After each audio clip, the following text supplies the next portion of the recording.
Bismillahirrahmanirrahim. Dear students, Assalamu alaikum and welcome to the 29th lecture of Statistics and Probability Theory course. Now, in the last class, we actually did regression analysis. Regression analysis was basically कि हमारे पास कुछ एक data set है. For example we have data set और उसको हम कह सकते हैं कि इट इज लाइक दिस, यानी ये हमारे पास इंडिपेंडेंट वेरिएबल है और y जो है वर्टिकल एक्सिस पे डिपेंडेंट वेरिएबल है. इंडिपेंडेंट और डिपेंडेंट वेरिएबल के बारे में हमने लास्ट 2 क्लासेस में दोनों मरतबा इसका जिक्र किया कि इंडिपेंडेंट वेरिएबल जो है दैट इज़ समथिंग जो कि हम खुद चूज कर सकते हैं विद आवर चॉइस कि ये 1, 2, 3, 4 हो सकता है, 5, 10, 12 हो सकता है, और इसको हम इंडिपेंडेंट वेरिएबल भी कहते हैं, कंट्रोल्ड वेरिएबल भी कहते हैं.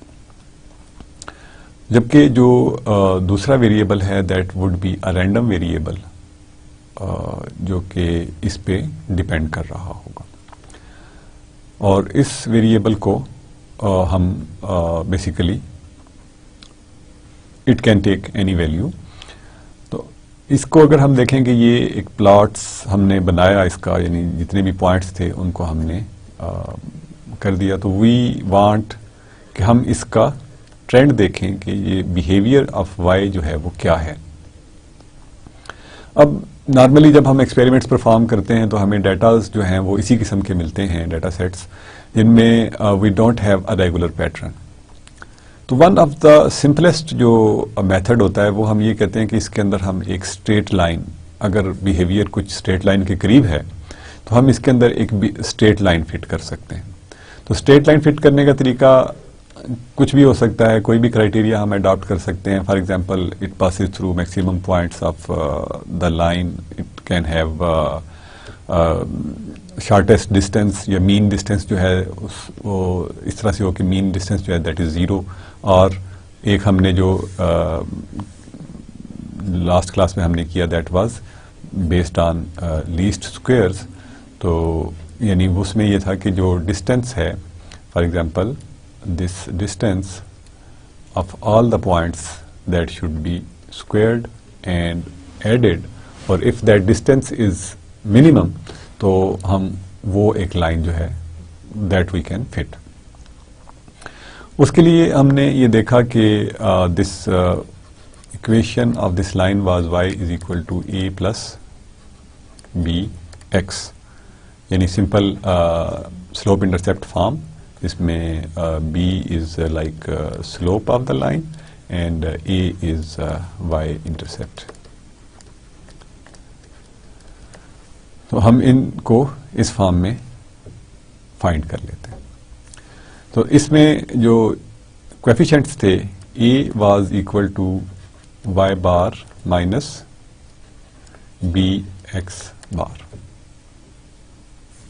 और जो b था that was found by sxy divided by sxx, यानी covariance divided by variance of x data, यानी covariance of x and y divided by variance of x data only.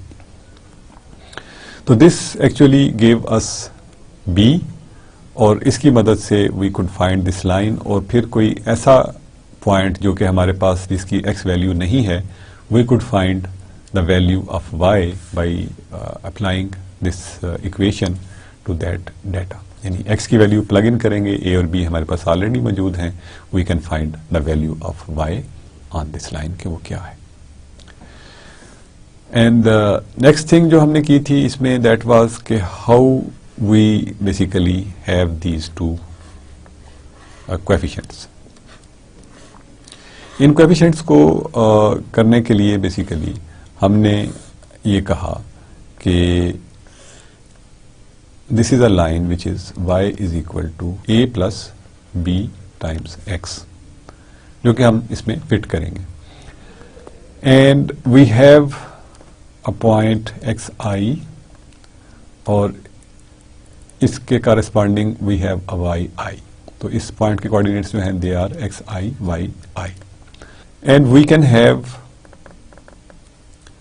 a point on this line, this will be calculated by y is equal to a plus bxi. तो हम ये करते हैं कि ये जो distance है इनका डिफरेंस यानी Y I minus A plus B X I और इसके स्क्वायर को after taking summation over all I यानी सब नंबर्स के लिए हम ऐसा ही करेंगे, we minimise it.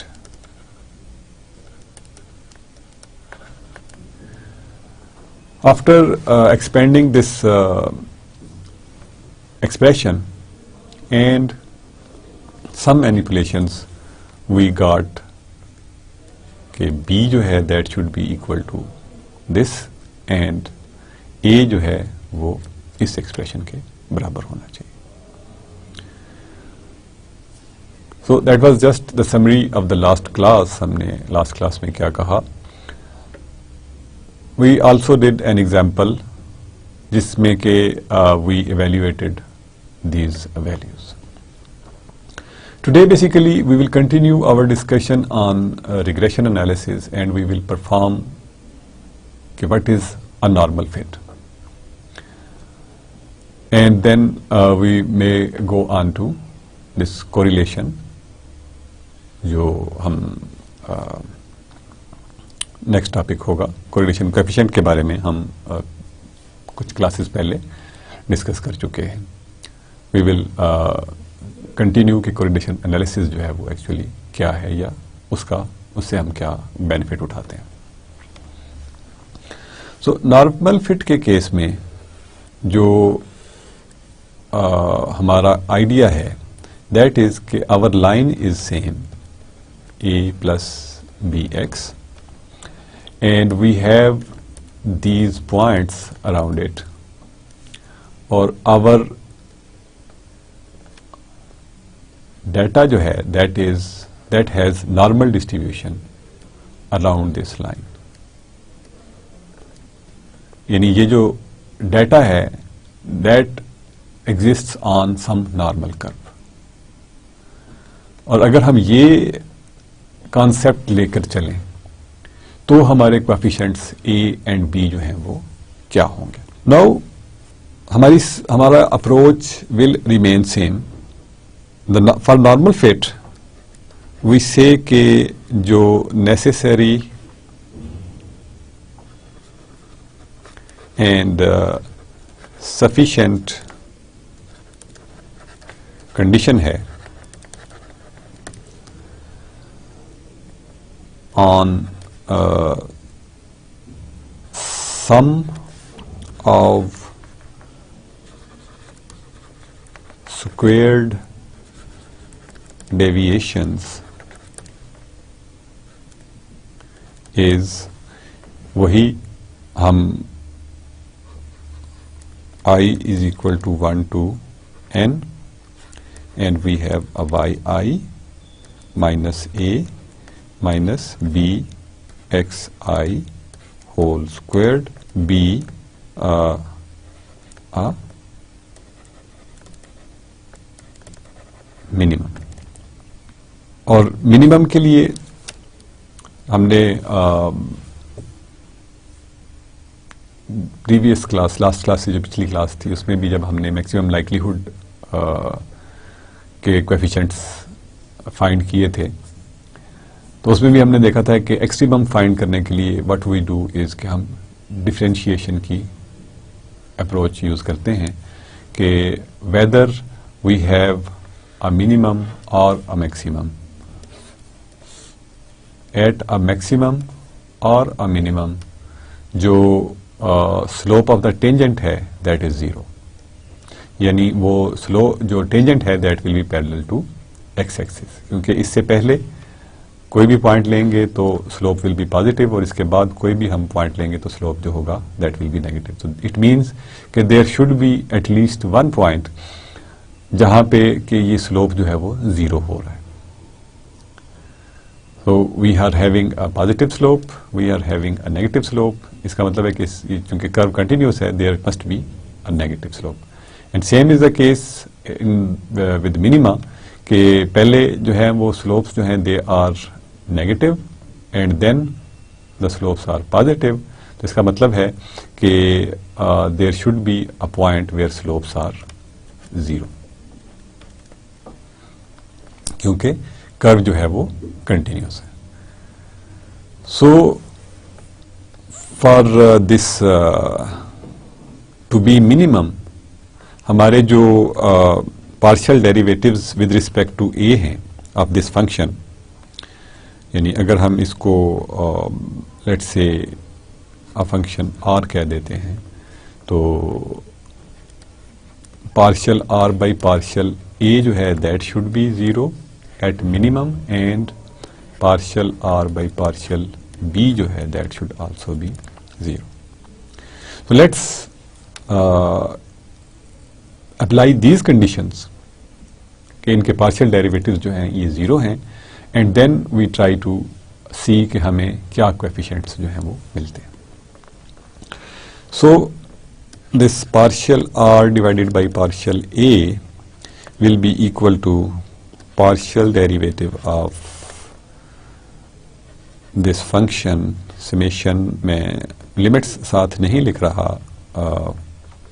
but it should be understood कि जहाँ पे भी हम summation ले रहे हैं that is from I is equal to 1 to n.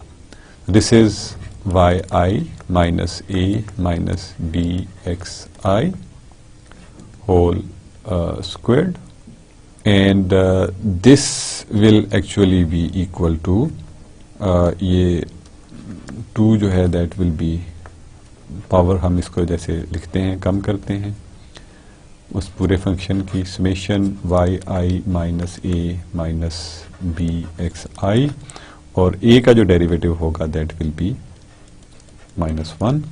तो we will have this -2 summation Y I minus A minus B xi.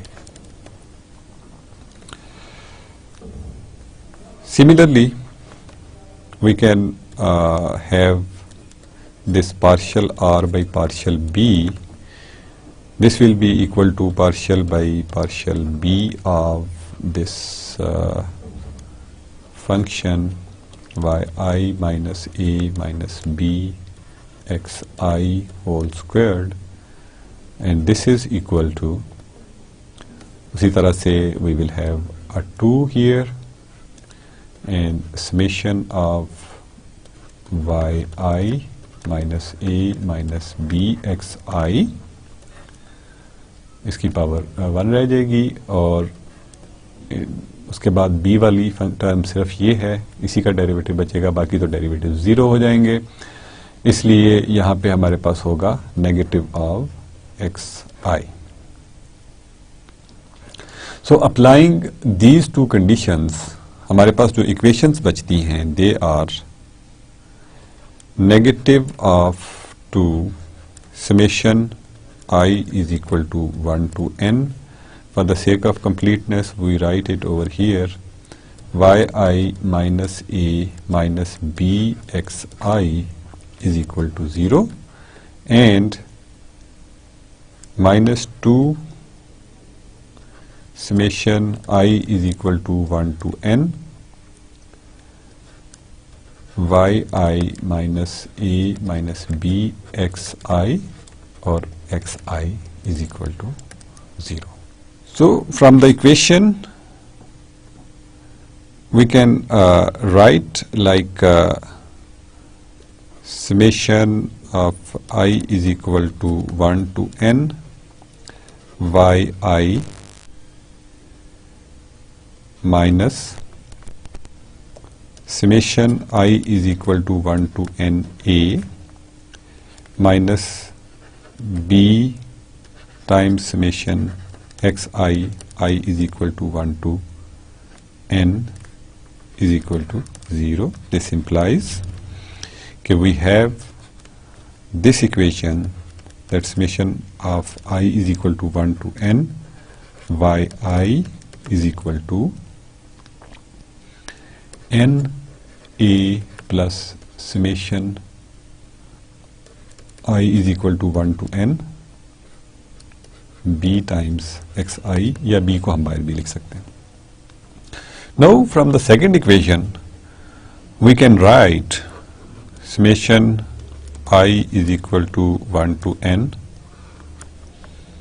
xi yi minus a xi plus b xi squared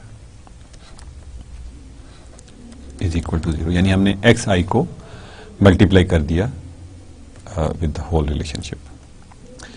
So this can be written as summation I is equal to 1 to n xi yi is equal to a times I is equal to 1 to n xi, this term, and then plus b times summation I is equal to 1 to n xi whole squared. So this can be written as equation number 2. Now if we rearrange this equation, these equations, or rewrite these equations in this form, that na plus summation, let's write b outside here, I is equal to 1 to n is equal to summation I is equal to 1 to n yi, and we can write the second equation as a times summation I is equal to 1 to n xi plus b times I is equal to 1 to n xi squared is equal to summation of I is equal to 1 to n xi yi. This equation now can be written in this form. n, यानी इसको अगर हम matrix की form में लिख लें तो we can have I is equal to 1 to n xi, और यहाँ पे we will have summation I is equal to 1 to n xi, or here we will have summation I is equal to 1 to n or xi squared,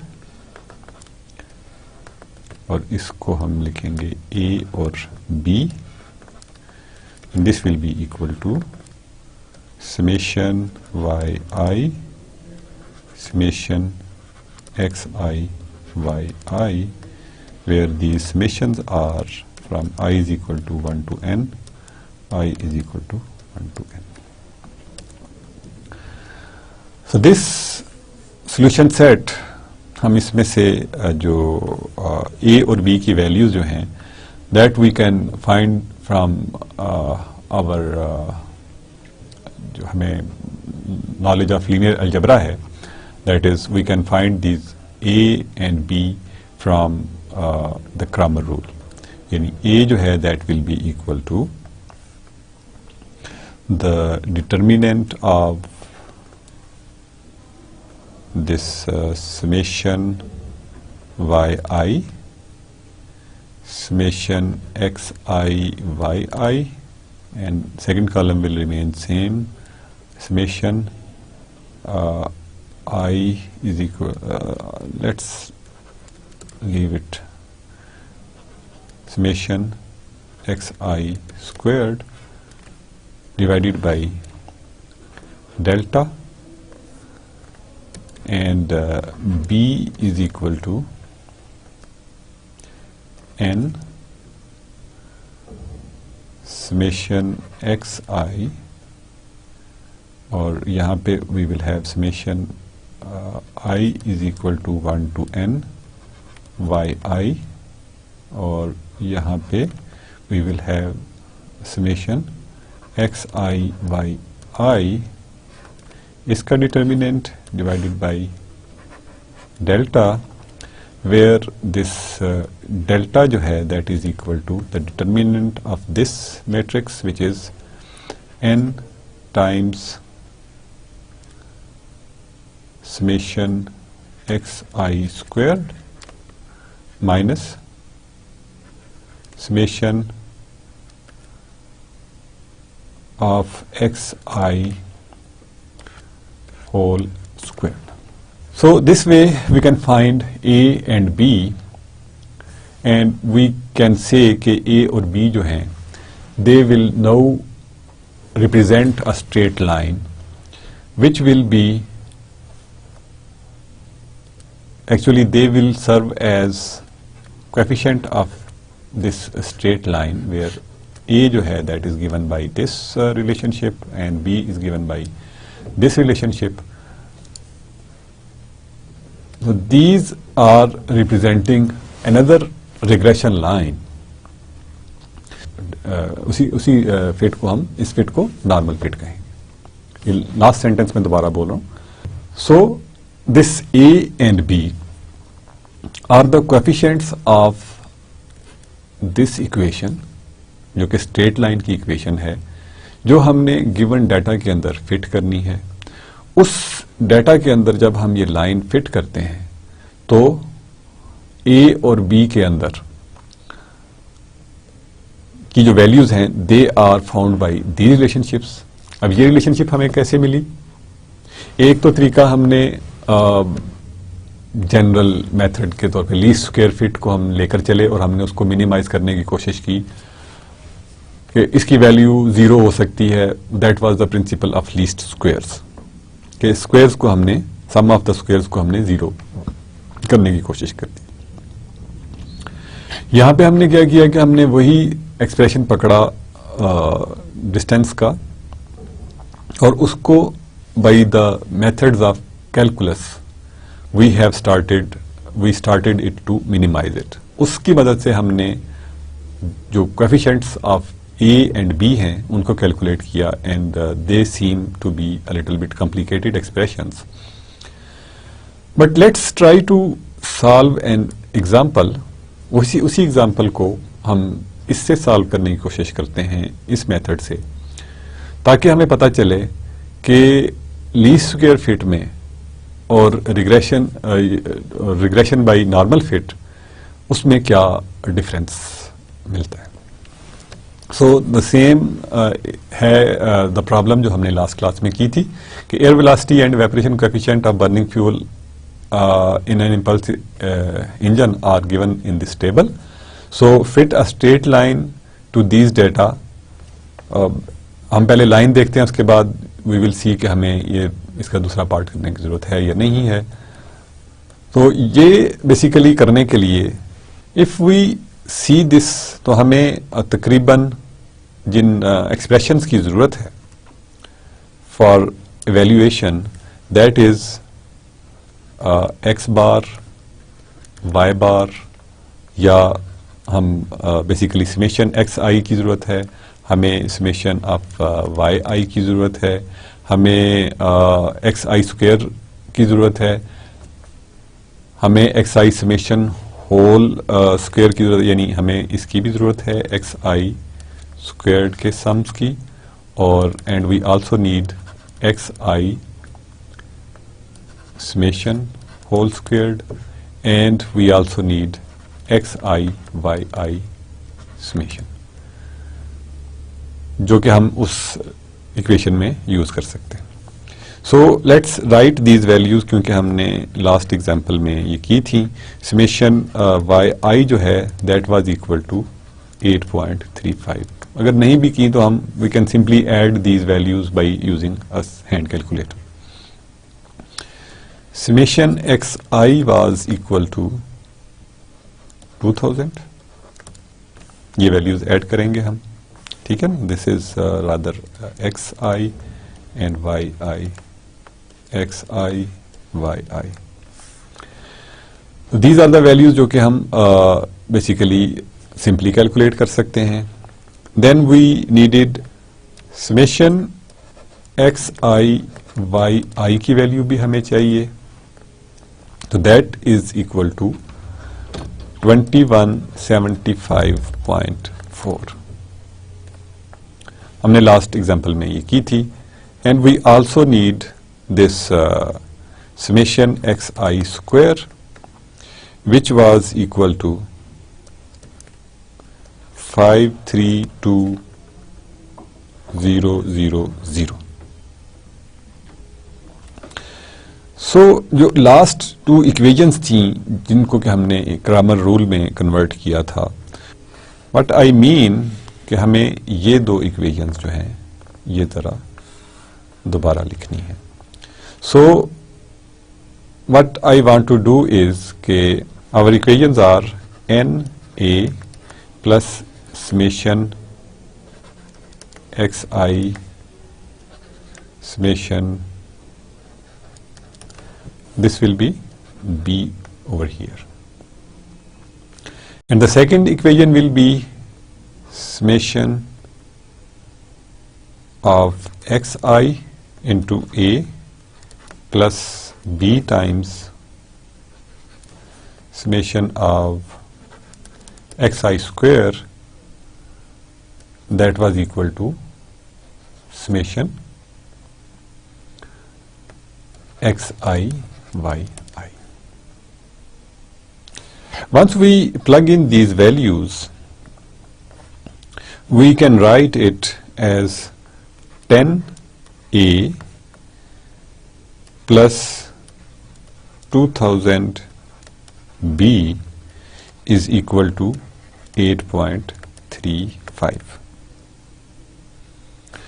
And the second equation will be 2000a plus 53200b is equal to 2175.4. Now these are two equations in two variables. हम Cramer rule भी use कर सकते हैं, हम simple elimination method भी use कर सकते हैं, वट एवर वी कैन. हम अगर कोएफिशिएंट ऑफ ए को 2000 बनाते हैं, यानी इस इक्वेशन को हम 200 से मल्टीप्लाई कर दें, तो we will have 2000 A plus 2000 into 2000 जो होगा that will be equal to 4 के साथ हमारे पास 6 जीरोस होंगे, B and that is equal to 1670. दूसरी इक्वेशन हम एज इट इज लिख देते हैं, plus 53200 b and this will be equal to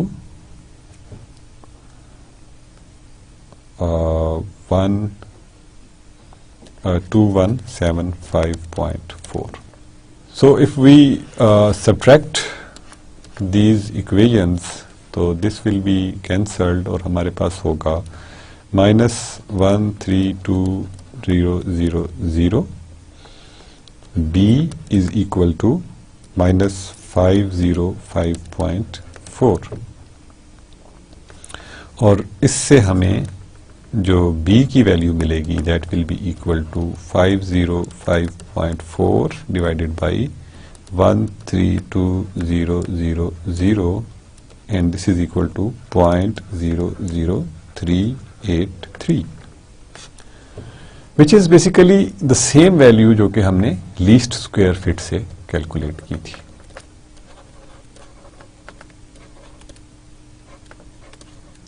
so in this case least square fit में और नॉर्मल फिट में कोई फर्क नहीं as far as b is concerned, क्योंकि उसमें तो हमने बी को यूज करके ए कैलकुलेट किया था. इन लीस्ट स्क्वायर फिट हम बी जो है वो ए जो है वो कैलकुलेट करते हैं by b minus rather y bar minus b x bar. तो b जो है वो यूज होता है, बट यहाँ पे हम जो हमारी मेन एलिमिनेशन के मेथड से हमने चूंकि किया है, तो हम इसी मेथड को कंटिन्यू करके देखते हैं कि what value of a do we get now. So if we use this equation to find the value of a, तो a जो होगा that will be equal to 8.35 minus 2000 multiplied by 0.00383 divided by 10. So if we calculate this right, this will be equal to 0.069. So we have a is equal to 0.069 and b is equal to 0.00383, which are the same coefficients that we calculated using least square fit. In least square fit में और normal fit में there is no difference and there should not be difference actually, क्योंकि principle हमने same use किया है. We are minimizing the distance in both cases. But minimize करने का तरीका जो है that is different in both the methods, यानी उसमें फॉर लीस्ट स्क्वायर फिट हमने मिनिमाइजेशन की by simple manipulations, but in normal fit the minimization was carried out using जो हमारा कैलकुलस का मेथड है, इसमें हमने दोनों फर्स्ट ऑर्डर पार्शियल डेरिवेटिव्स को जीरो किया and then we solve that equation for minimization. So that basically concludes our session on regression. We will do one more example जो कि उससे हम चेक करेंगे कि क्या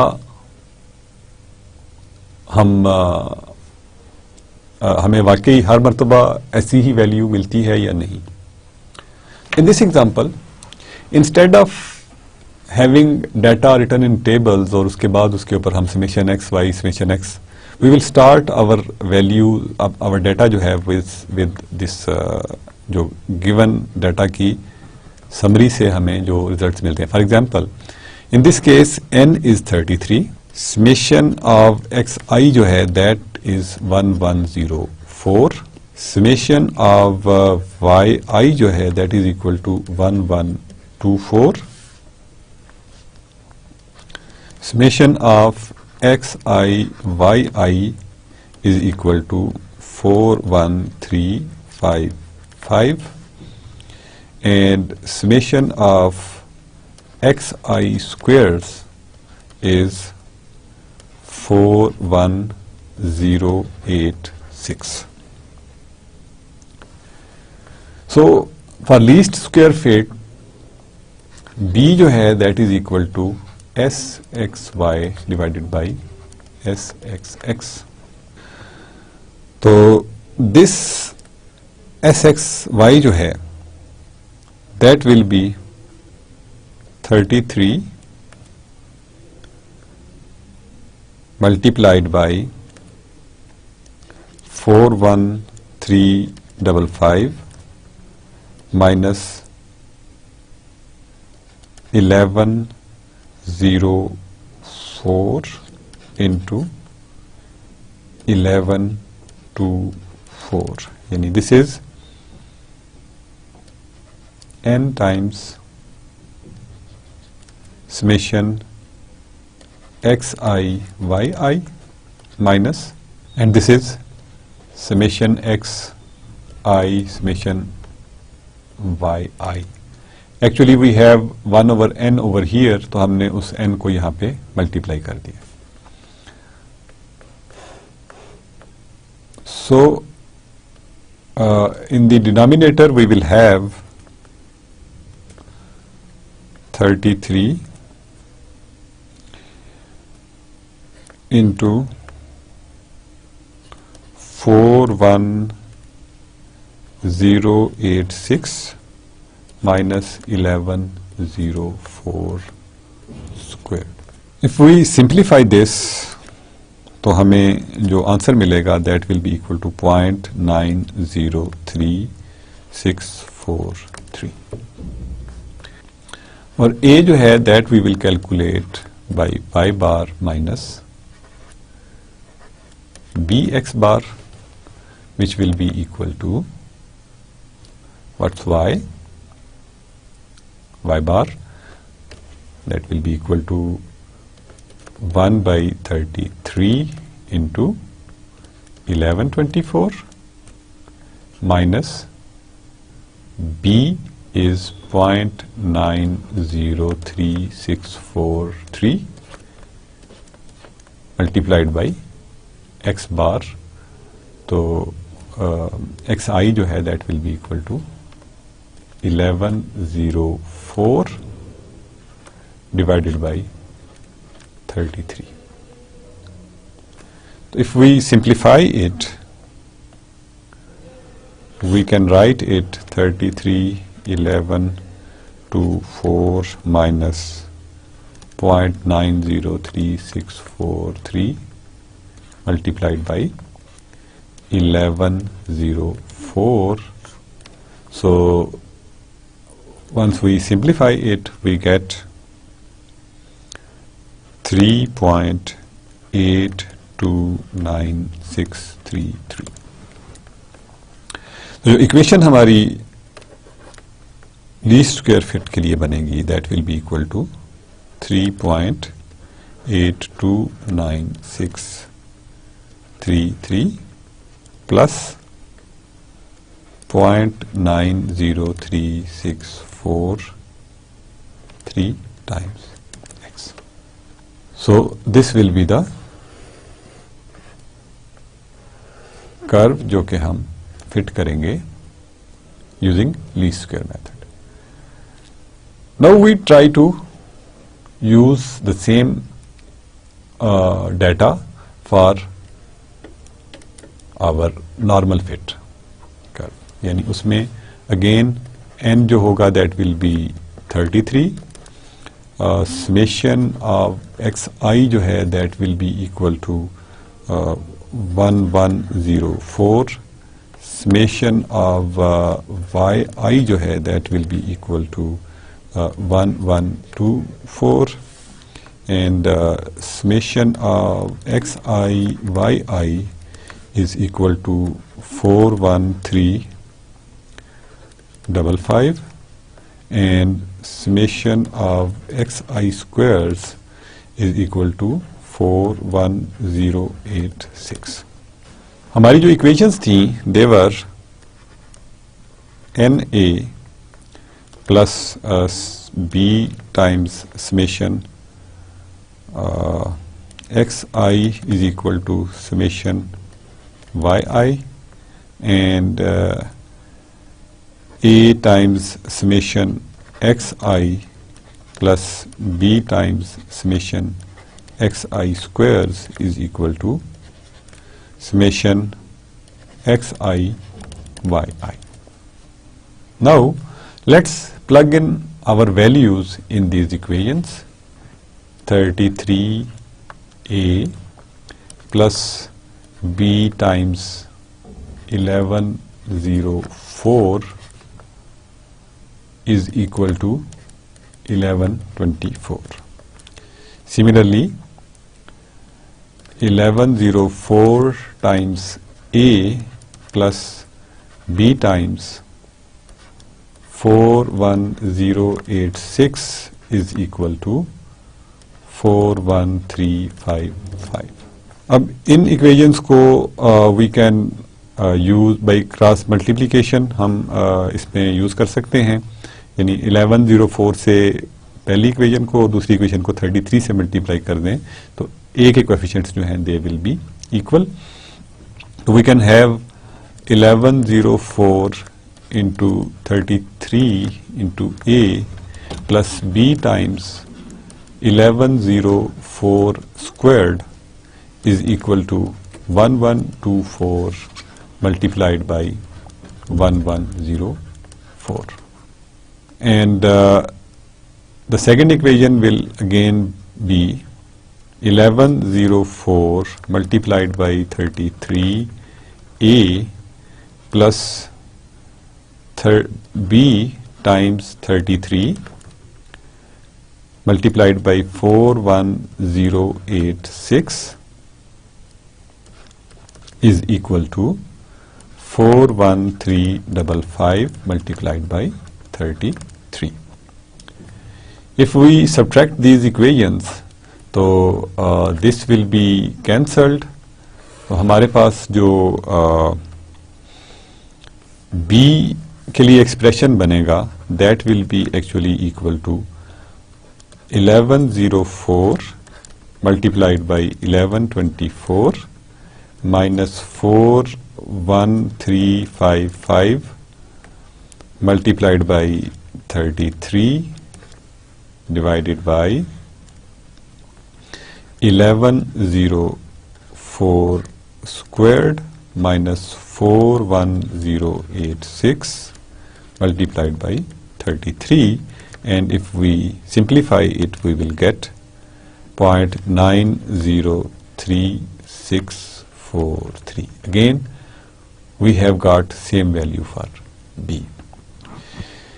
Similarly, if we use this equation to find the value of a, or we can use any of these equations to find the value of a, तो a जो है that will turn out to be 3.829633, which is same in the previous case.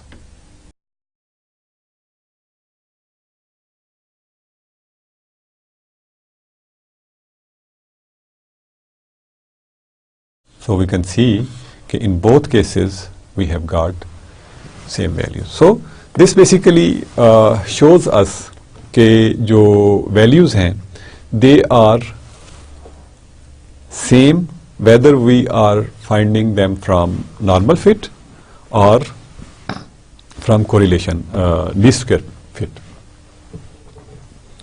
Least square fit के लिए हम basically different relationships use करते हैं. Essentially the end result turns out to be the same. So हम regression को conclude करते हुए ये बात थोड़ी सी ज़रा उस पर ध्यान करते हैं कि रिग्रेशन जो है चाहे हम लीस्ट स्क्वायर फिट से करते हैं चाहे नॉर्मल फिट से करते हैं, we end up in a same equation. So let's move further in our course. हम correlation analysis की बात करते हैं. If you remember in some previous class we defined this correlation coefficient R is equal to SXY divided by S sub XX S sub YY square root. यानी इसको हम sigma की relationship में भी हम इसको देख सकते हैं, सिग्मा एक्स सिग्मा वाई, और इसका स्क्वायर रूट होगा. तो that way we calculate r. तो आर जो है that is called correlation coefficient, और कोरिलेशन कोएफिशिएंट को हम बेसिकली उसकी मदद से जो उसकी वैल्यू हमें मिलेगी उसकी मदद से we will be able to जज कि जो दो डेटा जिनको हम कोरिलेट करने की कोशिश कर रहे हैं उनके दरमियान किस किस्म की रिलेशनशिप एग्जिस्ट करती है, यानी उनके दरमियान आपस में कोई ताल्लुक है भी या नहीं है. So the correlation coefficient R describes the strength of relation and sign its direction. यानी ये correlation coefficient जो है ये पॉजिटिव भी हो सकता है और नेगेटिव भी हो सकता है.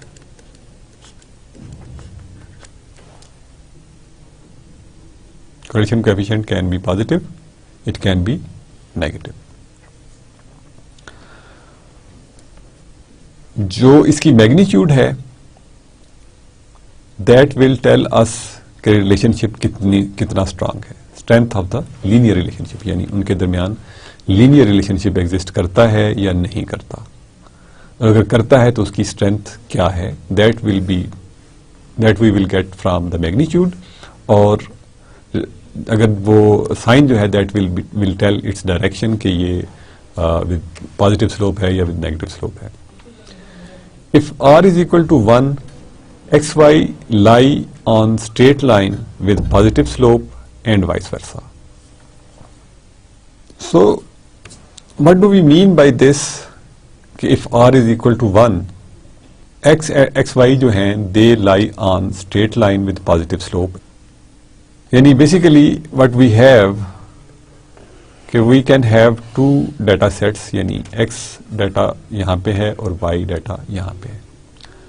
अगर हम ये देखना चाहें कि ये दोनों एक ही जगह पे एक ही लाइन पे एग्जिस्ट करते हैं, तो सिंपलेस्ट केस जो है अगर x और y बराबर हैं तो they will have this type of relationship, यानी सारे पॉइंट्स जो हैं एक्स वाई कोऑर्डिनेट्स के फॉर्म में वो इस स्ट्रेट लाइन के ऊपर लाई करेंगे, या कोई और x is equal to 2y की रिलेशनशिप हो सकती है, 3y की रिलेशनशिप हो सकती है। जो कोरिलेशन कोएफिशिएंट है वो हमें ये बता रहा है कि यानी ये पॉजिटिव स्लोप में if r is equal to 1 तो x और y जो हैं दे आर इक्वल, यानी they are very strongly correlated. और अगर r जो है वो -1 हो जाए तो correlation will still be strong but in this direction, यानी नेगेटिव स्लोप के साथ। So for r is equal to 1, for r is equal to -1। Similarly we can say कि जो अगर r जो है इफ दैट इज 0 तो जो डाटा है दैट इज अनकोरिलेटेड, उनके दरमियान कोई लीनियर रिलेशनशिप एग्जिस्ट नहीं करता। r ग्रेटर देन 0 यानी पॉजिटिव वैल्यू हो, नॉन जीरो हो, तो इसका मतलब है कि कुछ पॉजिटिव लीनियर रिलेशनशिप एग्जिस्ट करता है। दैट विल डिपेंड ऑन कि इसकी मैग्नीट्यूड अगर 1 के करीब है, if r is closer to 1 तो इसका मतलब होगा कि जो डाटा है दैट इज रिलेटिव, उसकी डाटा की कोरिलेशन स्ट्रेंथ जो है वो ज्यादा है। इफ r इज यानी स्ट्रांग रिलेशनशिप होगा, और if r is closer to 0 तो वीक रिलेशनशिप होगा। Similarly if r is less than 0 यानी नेगेटिव वैल्यूज होंगी तो डाटा तो कोरिलेटेड होगा बट जो उसका स्लोप होगा दैट विल बी नेगेटिव, यानी वो नेगेटिवली कोरिलेटेड होगा। पॉजिटिव कोरिलेशन नहीं होगी, नेगेटिव कोरिलेशन होगी। तो this is what we get from this correlation analysis. Today basically we will only discuss the correlation between the data which is discrete, and in next class हम continuous data की भी बात करेंगे। So if r is positive, the pattern in scattergram runs from bottom left to the top right, यानी अगर r positive होगा तो हमें जो लाइन की डायरेक्शन होगी वो कुछ इस किस्म की होगी, और अगर नेगेटिव होगा तो लाइन की डायरेक्शन यूं होगी। And magnitude of r closer to 1 means strong linear relation and closer to 0 signifies weak relationship. That I have already explained. So let's solve an example जो कि कोरिलेशन को जिससे हम थोड़ा सा कोरिलेशन को अंडरस्टैंड कर सकेंगे। We will evaluate correlation coefficient और उसकी बेस पे हम बेसिकली देखेंगे कि whether this data is correlated और नॉट। लेट्स से कि ये एक ही एक्सपेरिमेंट की दो ऑब्जर्वेशंस हैं, एक को हम x कह रहे हैं और एक को y कह रहे हैं। X में we have values 11.1, 10.3, 12, 15.1, 13.7 and so on. और इसी तरह से Y में जो values हैं they are 10.9, 14.2 and so on up till 19. So in every correlation problem हम जो step 1 करेंगे for a discrete case, हम इस को प्लॉट करेंगे on scattergram.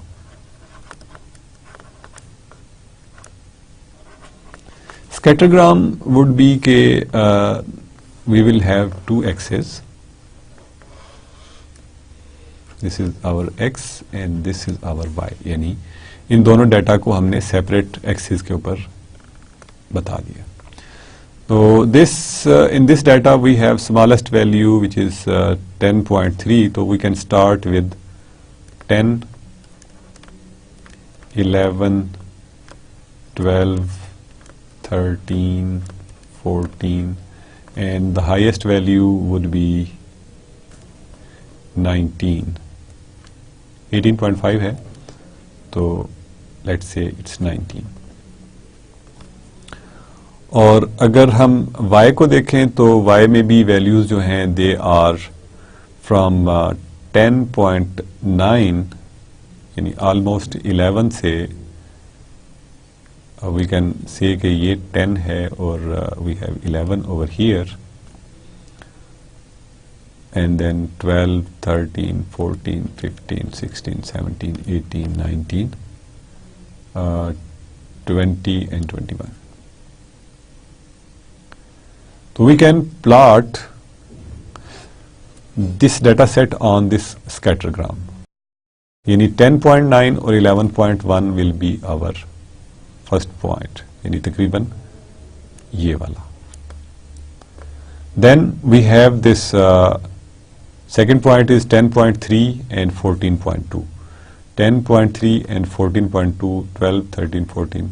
तो हमारी वैल्यू जो होगी तकरीबन ये यहाँ पे बनेगी. Then we have 12 and 13.8. This is 12 and 11, 12 and 13 and 14. यानी तकरीबन we have this value over here. Now similarly we can plot these values. 13.8 है उसके बाद 15.1. 15.1 will be somewhere over here and then next data जो है वो 21 है तो वो हम कहीं यहाँ प्लॉट कर सकेंगे. Similarly we have 15 के बाद 13.7 है तो 13.7 will be somewhere over here और we will have 13.2 तो ये एक वैल्यू हमें ये में भी यहाँ मिलेगी. Similarly we have this 18.5. 18.5 will be here और इसके लिए जो वैल्यू हमें corresponding मिल रही है that is again 21 तो let's say कि वो यहाँ पे है. For 17.3 maybe it will be over here और 17.3 के लिए corresponding value is 16.4 तो हमें ये एक वैल्यू मिल रही है. And then we have 14.2 or 19.4 so we have a value maybe here and then we have 14.8 and 17.4 so maybe this value is here and 15.3 plus 15.3 or 19 जो है that will be a value which will be somewhere over here. So this way we can find स्कैटरग्राम और स्कैटरग्राम से हमें अंदाज़ा हो रहा है कि जो भी हमने कोरिलेशन की एक्सियम्स देखे उसमें ये वैल्यूज जो हैं they are running from bottom left to right top. So it will have a positive r and a value which may be closer to 1 यानी इसके अंदर एक पॉजिटिव रिलेशनशिप है. अगर ये पॉइंट्स जो हैं कहीं इस डायरेक्शन में बन रहे होते तो that would have been a negative value. So अगर हम इनको कैलकुलेट करने की कोशिश करेंगे तो we need this summation x which is equal to 142.3. We will have this summation y and that will be equal to 166.8.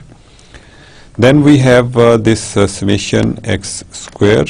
This will be equal to 2085.31, and we will have summation y square. This will be equal to 2897.8, and we will have summation x y. This will be equal to 2434.69. ये values simply हम calculations के साथ we can calculate. Now SXX जो है that will be equal to 2085, यानी this value summation x square 0.31 minus summation of x square होगा 142.3 squared divided by 10, और इसको अगर हम simplify करेंगे तो we will have this 60.381.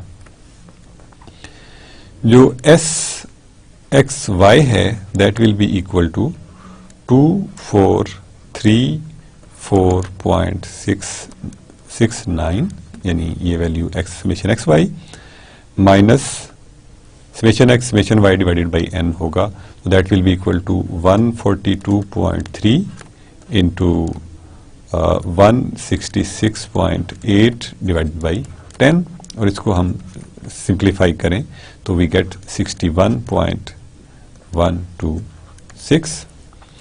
Similarly SYY जो है that will be equal to summation of y square, which is 2897.8 minus 166.8 squared divided by 10, और इसको simplification पे we get 115.576.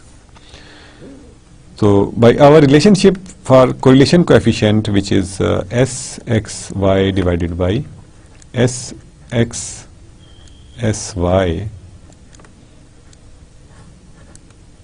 का स्क्वायर रूट, तो हम इसको लिखेंगे SXY was 115.576 divided by 60.38 squared, 60.38 multiplied by 61.126 और इसका square root, and once we simplify it we get a value 0.732. So this is closer to 1 and has a positive slope, so this data जो है that has a strong positive relationship, linear relationship among them. So हम ये कह सकते हैं कि ये data जो है that has come from same experiment, अगर हम इनका correlation देखें तो. So this basically correlation analysis को समझने के लिए we just need to just rewind it, कि हमने किया क्या. correlation coefficient को define किया by SXY divided by SXSY square root, और उसको हमने कहा कि अगर R की वैल्यू जो है 1 है या उसके क्लोजर है तो हम कहेंगे वेरी स्ट्रांग रिलेशनशिप है. अगर 0 या उसके करीब है तो we will have no relationship और कोरिलेशन और वीक कोरिलेशन. अगर ये वैल्यूज पॉजिटिव हैं तो हम कहेंगे कि जो रिलेशनशिप है that is along positive slope, और अगर ये वैल्यूज नेगेटिव हैं तो हम कहेंगे कि ये स्लोप नेगेटिव स्लोप के अलोंग रिलेशनशिप है. So we just calculate these values or plug in our relationship, calculate करते हैं R को और उसकी वैल्यू की बेस पे हम डिसाइड करते हैं कि whether their correlation exists or not. So today basically what we did was कि हमने normal fit देखा कि normal fit कैसे करते हैं regression के अंदर, और हमने ये देखा कि how do we find correlation between discrete data. Regression analysis में हमने जो डिस्टेंस था, squared distance between point and the line, regression line, उसको मिनिमाइज किया based on partial derivative of that with respect to a and b, उनको zero set करके दो इक्वेशनें बनाई। उन इक्वेशनों को सॉल्व करने से we could find coefficients a and b and we learned कि whether we do it with for normal fit और बाय कोरिलेशन, हमें जो रिजल्ट है वो सेम मिलता है। Then we came to correlation, और कोरिलेशन में हमने ये देखा कि अगर कोरिलेशन कोएफिशिएंट जो है that is closer to 1 and positive, तो हम कहेंगे स्ट्रांग पॉजिटिव रिलेशनशिप है। इफ नेगेटिव 1 के करीब है तो स्ट्रांग नेगेटिव रिलेशनशिप है, and if the values are closer to 1 तो स्ट्रांग रिलेशनशिप, अगर क्लोजर टू 0 तो weak relationship. If it is 0 then we don't have any correlation between the data. So that's all for today. We will continue our discussion on correlation analysis. We will do more examples on correlation, and we will do correlation for continuous variables. So that's all for today. We will see you in the next class, inshallah. Until then, it's goodbye.